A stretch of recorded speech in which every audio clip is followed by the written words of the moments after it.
तो इसमें इब्राहिम आदिल शाह ने जो बनाया था, ये रोज़ा इब्राहिम रोज़ा के नाम से मशहूर व मारूफ़ है। 1600 ईस्वी से 1627 ईस्वी में कंप्लीट होता है। इब्राहिम आदिल शाह ज़माने के, आदिल शाह डायनेस्टी के दूसरे बादशाह गुज़रे हैं। और देख सकते हैं कि किस तरीक़े से नक्श व निगार पत्थर पर नक्श व निगार किया गया है। ये अरबी इबारतें, अहादीस, कलाम पाक के जो नक्श व निगार हैं वो देख सकते हैं इस तरीक़े से। और इसमें ऊपर में भी देख सकते हैं किस तरीके से फूल बनाया गया है।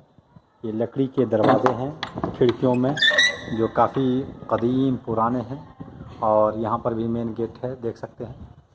और पत्थर वगैरह जो है, इस पर कंधा जो है ये अरबी फ़ारसी इबारतें हैं, अरबी इबारतें हैं। कलाम पाक हो, अहादीस हो, इन सब की इबारतें हैं यहाँ पे। और ये आर्कियोलॉजिकल सर्वे ऑफ इंडिया महकमा आसार क़दीमा के तहत आता है। इसमें काफ़ी बड़े बड़े पत्थर और काफ़ी सुनहरे नक्श व निगार के साथ इसको बनाया गया है। तो इस तरीके से देख सकते हैं। अच्छा, ये देख सकते हैं कि चारों तरफ जो है वो अरबी इबारतें लिखी हुई हैं, नक्श व निगार है। ये सब पूरे अरबी इबारतें लिखी हुई हैं, कलाम पाक की आयत हैं, अहादीस हैं, अक़वाल हैं, और फ़ारसी वगैरह में भी लिखा हुआ है। तो इस तरीके से ये काफ़ी सुनहरा, उम्दा और बड़ा है। हम चलते हैं। ये गेट है, चारों तरफ गेट है और खिड़कियां हैं। हम चलते हैं अंदर में और मज़ार शरीफ का आंखों देखा हाल बताते हैं, जायज़ा लेते हैं। तो इब्राहिम आदिल शाह सानी और उनकी शरीके हयात ताजवर सुल्ताना की क़ब्रें हैं, और उसके साथ कई और क़ब्रें भी हैं। यहाँ पर 1 2 3 4 5 6 क़ब्रें हैं।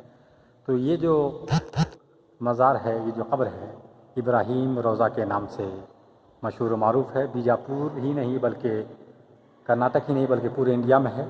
तो जब आप कर्नाटक तशरीफ़ लाएँ, बेंगलोर आएँ, हैदराबाद आएँ, साउथ इंडिया आएँ, तो बीजापुर जब आना हो तो यहाँ ज़रूर तशरीफ़ लाएँ। गोल गुंबद, 12 कमान, जामा मस्जिद के साथ इब्राहिम रोज़ा को भी देखें। इब्राहिम रोज़ा सामने जामा मस्जिद है, मस्जिद इब्राहिम रोज़ा के, और बीच में ये वज़ूखाना है, और उसके बाद इनकी ये क़ब्रें हैं।